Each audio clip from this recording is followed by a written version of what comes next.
Welcome to Nonprofit Network, powered by Stokes Auction Group. We are a group of fundraising professionals that specialize in raising funds to improve communities of all sizes.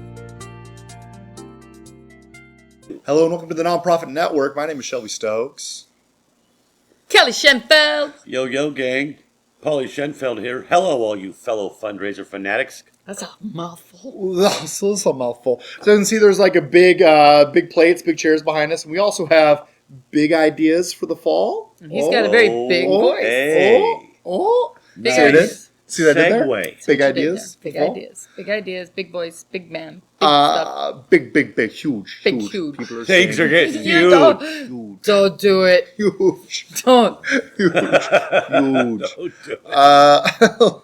Ladies and gentlemen, we are approaching the fall. It is nearly the end of August, and we are starting to have conversations about what's going to be happening during the fundraising season for the fall. And in doing so, we're hitting a lot of those conversations that are like, what is like the new idea? What's cool? What is a way we can reinvent the entire platform? So we've had a few discussions that have come out of either internal conversations, maybe it was informed by another conference that we were at, but we have a few ideas that we're going to share with you and just kind of bounce them off one another and kind of walk through them a little bit. Yeah.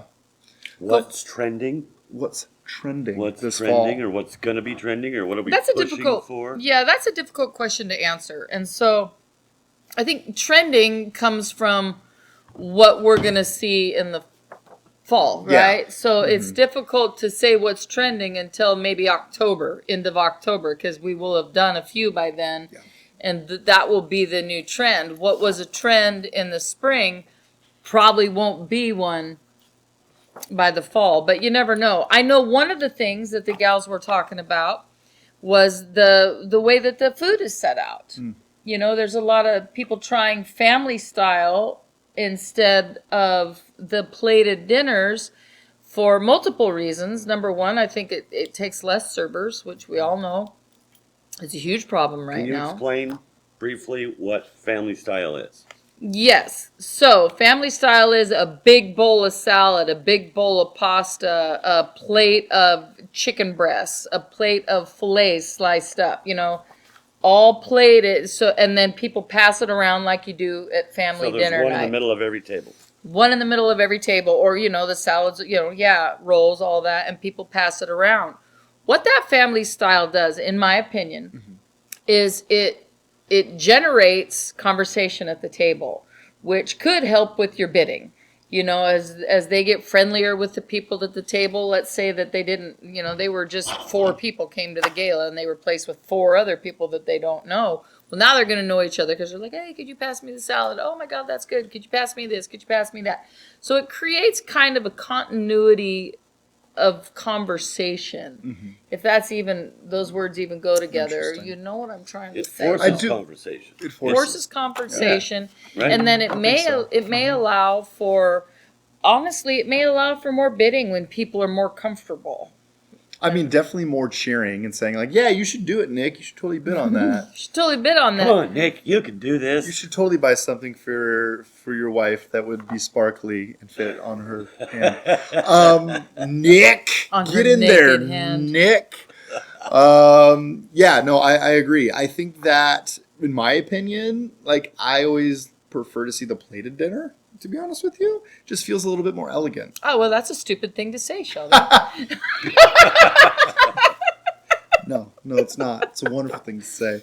I'm sticking by my plated dinner. Okay, Not all your ideas are great, Shelby. They're all wonderful, and we know this. Anyway. So, I mean, that is one thing that people are having conversations with. Do you do a plated dinner or you do a family style?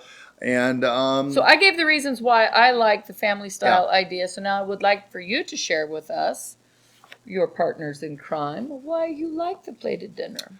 I like the plated dinner because Good reason.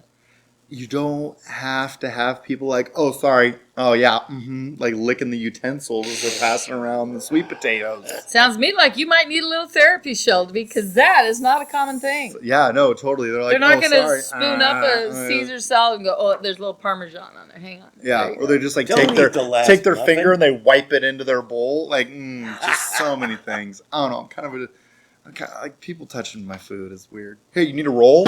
Here you go. Here you go. Can you pass the butter? Yeah, no problem. Okay, so Don't have the last of the pasta. I haven't had any yet.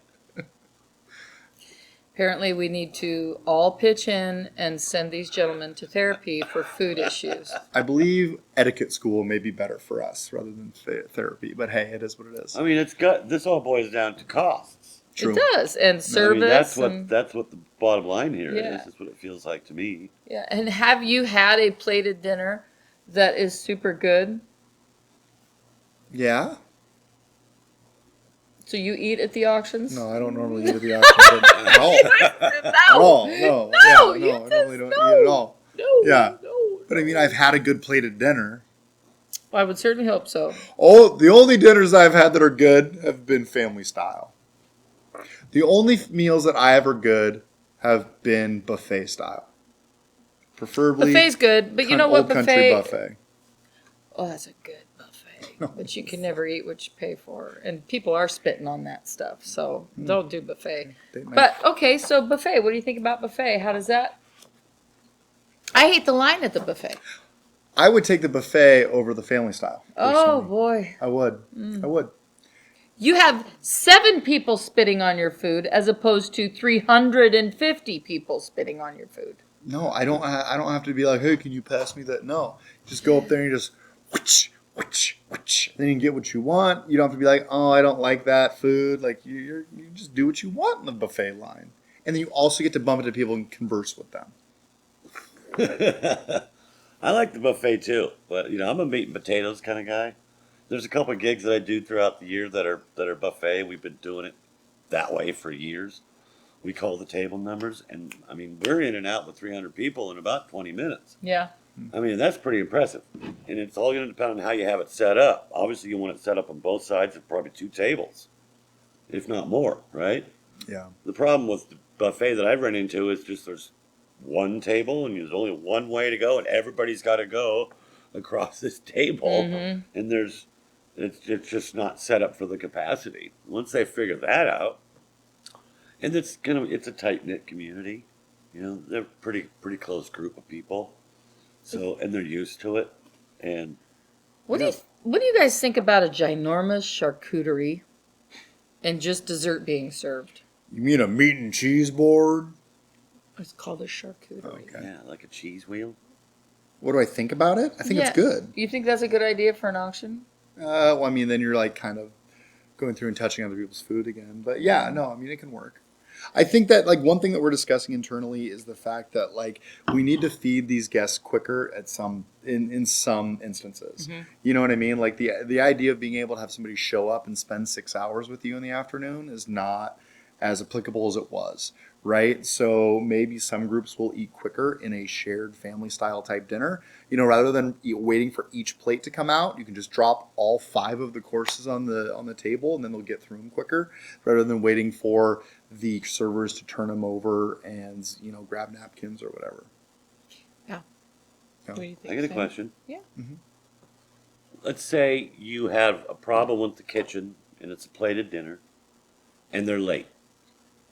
What percentage of the time does that happen? I can only speak to Mark and I, but I would say 65% of the time. 65% of the time at the lowest, probably. Definitely. I would totally agree with that.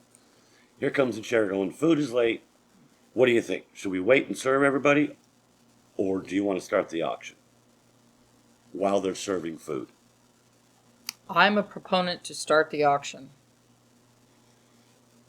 Definitely.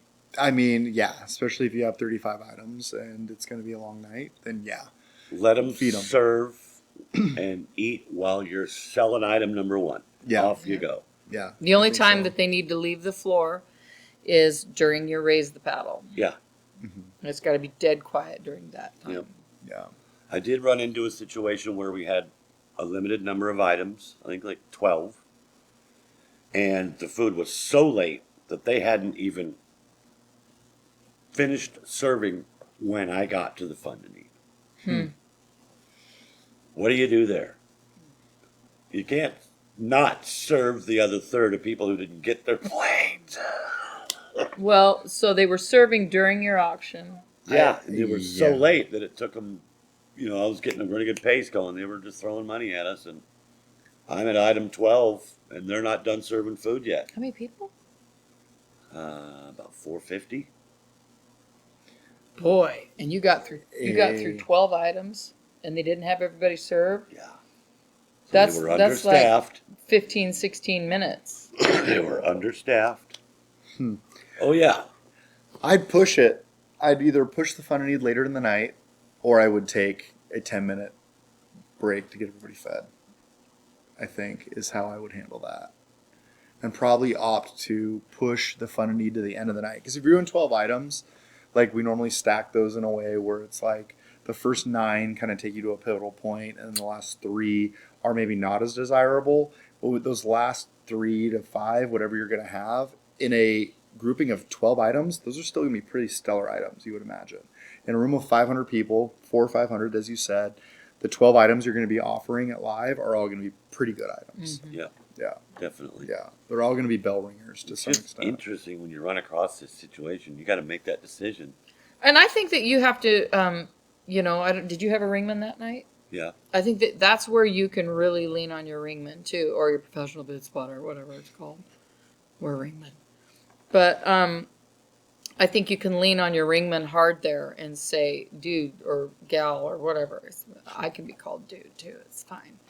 But you know what I'm saying? Mm-hmm. Get out there. Tell me what's it looking like. And then that ringman can come back and say, you got to slow it down, Paul. You got to slow it down. And I don't know, in between items, give some description of what's going on in the community, or ask people out in the audience. Everybody raise your hand that's got their plates. Awesome. All right, we're going to go on to the next milk side. it. You say Milk stretch it out. stretch it out, because you're already in a position where that gala isn't going to end on their timeline if they're that far back of serving.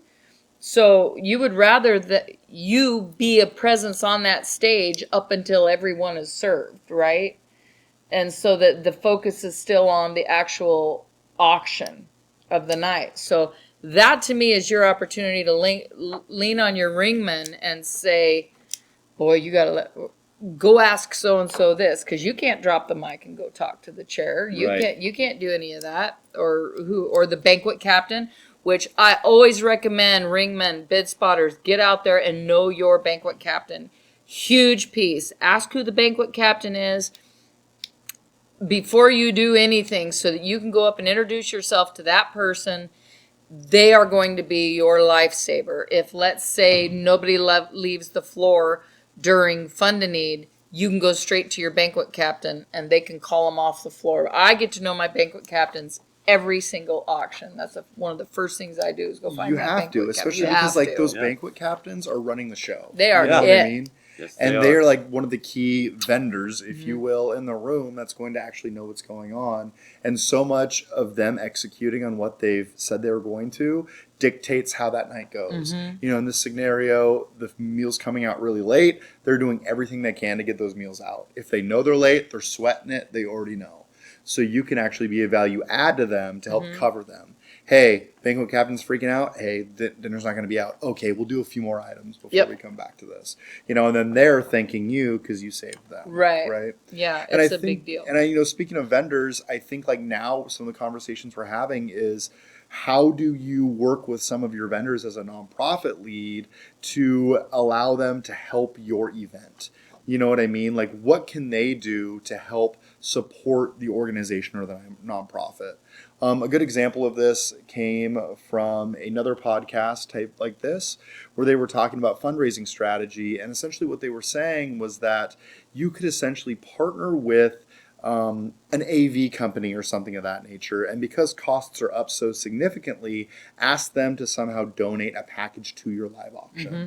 And I think it's a really good way to kind of negotiate with those vendors, especially when you're like leading into the event. Like, okay, banquet captain, we're going to opt into the steak dinners rather than the chicken. But when we do that, can you XYZ for the organization? Yeah. Can you provide a gift certificate to the restaurant later at a later date that we can add to a package or something of that nature? No, I right? think that you should do that with every single vendor that you're giving money to. What does it hurt to ask? All they can do is say no. Try and negotiate. That's It's right. easy, yeah. And you might not be able to negotiate the fees. That might be something right now that they're not as willing to do, because people are booking fast. I mean, we just, for our workshop, just booked, and that's not till January. Yeah. So, and that's filling up. So you want to, So you're saying that the venue is not willing to negotiate essentially because they don't need to? they don't need to right now. Absolutely not. I do think, however, you could negotiate. I would, instead of negotiating your price, I would negotiate exactly what you just said. Get a $300 dinner out of them. Sure. Get a Yeah. $300 gift certificate. Because Stay in in Sweden in a somewhere. roundabout way, that is negotiating that price. Sure. But it doesn't come off of their. They got their lines that they got to fill. For quotas and stuff like that. But I mean, try to negotiate with the venues and with your vendors. I mean, absolutely.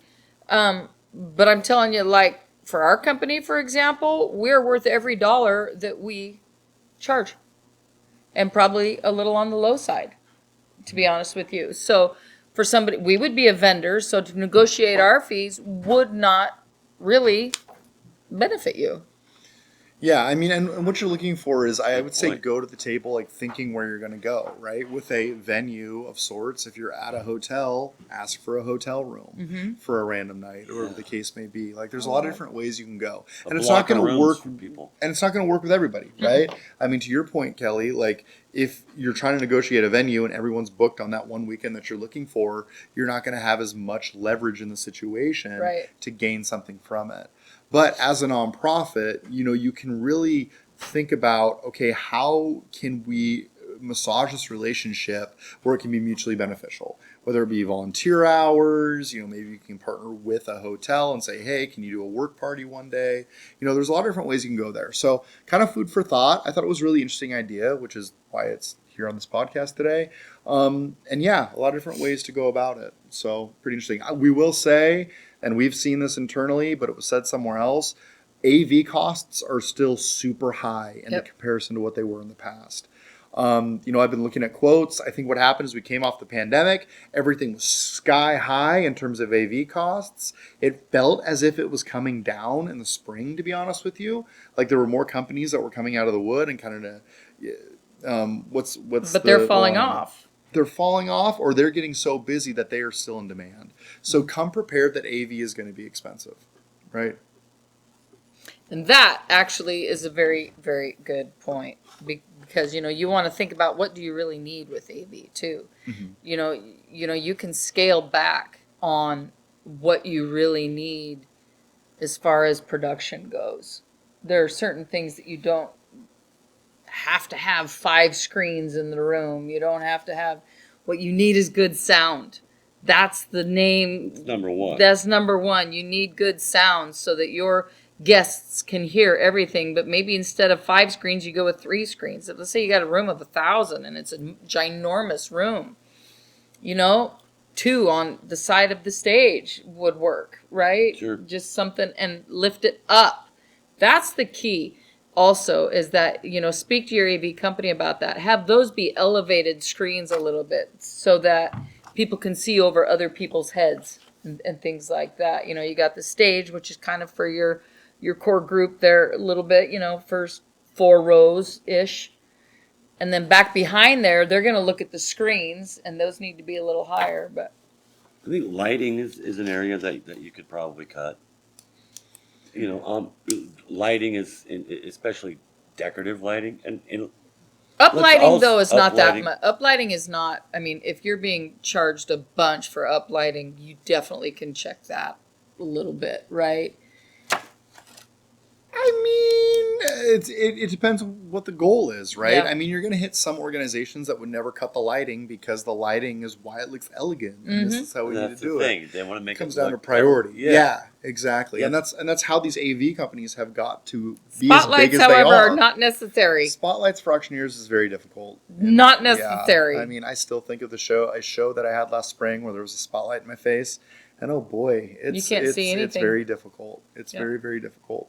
What do you got there, Kelly? Oh, well, I have a little craft that I did earlier today. Craft? Oh, Oh, you're just well, you all know me, I'm about just all the about arts crafts. and crafts. Clever. Well, last week we talked a little bit about the bitters list, and these two gentlemen put one together, and they did a fine job, I must say, even in their little oven mitts.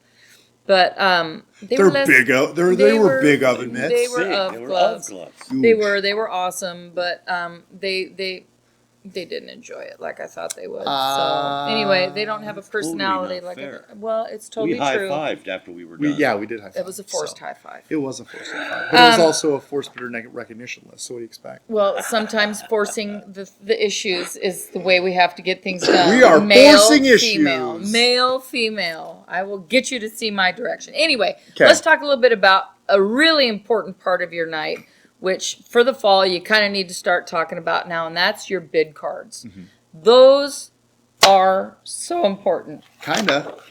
This is the size we want on the bid card, right? 8.5 by 11. That is the dream size, and you want to have 3 numbers, but I put these numbers in there. Oh, it's going to be transposed.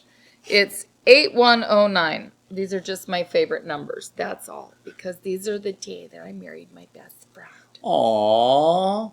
Mark Schenfeld, bidder number 8109. Very nice. And then on the back, put your catalog. You know, if you've got, and bullet it. Don't give descriptions at that point. You know, or do the one that says 7-day cruise, and right under there, you know, do 2 small bullets. But don't worry about getting into the big descriptions. I think that that's something that, trending wise, you should start the trend by making your catalogs or your descriptions and things like that substantially skinnier. Yeah. People aren't going to want to read the whole thing unless it's a story about why. So, like, let's say it's a cabin for people that are going there that have survived cancer, right? And so that backstory of the item is important.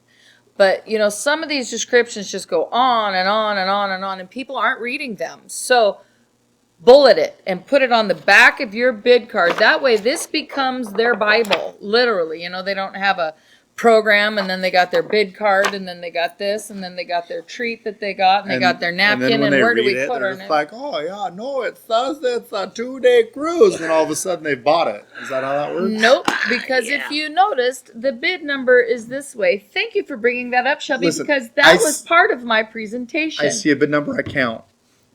No, you don't either. You do If you not see either. this like this, you're going, hey, turn that bid card around, sir. So shut up. I'm looking at Anyway, it in the video. listen to me. It's like this. Ma'am, you're in. Ma'am, See, you're in. it's like this on the Ma'am, back. Ma'am, you're in. You don't need to It's bid like again. this, and then this is your bid card with So the name. I do like the name on it. But I think part of the reason you're bringing this up is that we're going into the fall, and in order to get something like this mocked up and presented, you're Need going to to do it need now. some lead time. Yeah. Now, shameless plug, we do offer generic bid cards at our office. We do. We're more than willing to send them to you, but you're not going to get this cool presentation that we are so tickled with. No, my shirt's untied. that we've seen a few times. So most print shops can fulfill that order. Yes. Oh, absolutely. So the only challenging part you're going to have is making sure that you can get the bidder number and the name associated with the right person with enough lead time. You could probably just print off like 300 with your items on the back and then distribute them. But some cool stuff can be done, but it's all going to take lead time to get it done. Right. And Yeah. this is a little on the, I don't know that you really will enjoy this idea, but I think, let's say that you want to have all your catalog items put on your bid card and you want to do bid cards, right? Okay. But you don't necessarily have the names of everybody yet. You haven't assigned bid numbers yet. Totally get it. What if? Oh, no. What if you got one of your board chairs or somebody on your board, or let's say it's for a school, you got a couple of students, to write the names on the bid card in black marker at registration. That's a pretty good idea. That is. I mean, that solves So the problem. But You've got limit the 2 number kids. of pens that you have. Right, no, you would have 2 kids. And boom, Mr. and Mrs. Smith. Oh, your bidder 304. Awesome. And hand it right here. We would know there'd be a little plaque there. talking about who these kids are or who these board chairs are or whatever, or who the cause is benefiting. Maybe some of the people that are being benefited by the cause would want to do that. And they can not only write Mark Schenfeld on there, but they can say, thank you so much for coming tonight. And that sends them into the ballroom with a super warm and fuzzy feeling. Boom! I love that. Good idea. Well Nice done. big thick Thick marker. Sharpie. Yeah. And write it big, because the intent is for us to be able to see it. Mark's in the back of the room, and he's going to hold that up. I need to be able to see that when I'm 75 yards away, right? So it's got to be dark, it's got to be big for it to be effective for us, which is what we're talking about here, Yeah. right? And I kind of It is. It is. First name only is something that I've seen too. That would work just great. gonna ask you that. Do Yeah. you need the last name? I don't think so. You don't. It's You might helpful, not need the but- last name. You don't, Especially and, because you're going to get hyphens, and all of a sudden that type is going to get super small. yeah. So you could just write their first name on there. I mean, it covers a couple of things. It covers getting the people that are going to write your name on there, them a job, as well as recognition, as well as they can thank and recognize the people that are coming into the room to raise money for them. And hopefully you still get a bidders list out of the deal. I mean, that's the goal. What about nicknames? You could put nicknames on there. Papa Ganoush. Papa Right here. Ganoush. Papa Ganoush. Guys, thanks for hanging out with us tonight. It's been a good episode, y'all. It Yeah. has. Yeah. Yes. There's another section that we have, but I feel like that could be in its own episode. So we're going to put off to next week, and that is going to be the psychology of a donor. What makes a donor give? We're going to give you a few examples and three main groups that they break out to. Yeah, that's weird because I just Googled that the other night. Did you? Yes, the psychology of a donor. Yeah, we're good. So come back. We're probably going to take a week off here because a lot of us are going on vacation. No, So a lot of us aren't. These two are. we're going on vacation, but you have a family reunion, so you have Yeah, your that's plate vacation. full as well. Yeah, that's Yeah. vacation. Full on Well, vacation. full on vacation. Kelly will have nothing to do. Paradise at home, baby. Paradise at home. I'll just be sitting back, Enjoying the show. Enjoying the show. Burgers are in the Welcome to the show. I'm Shelby Stokes. Thanks for joining us today. fridge. Kelly Schenfeld, thanks again. All right, you guys. Thanks for being here. Polly, take care. We'll see you next time. Be well. We appreciate you guys. Bye. Get ready. Fall's coming. It's coming. Order your bid cards. Winter is coming. Done.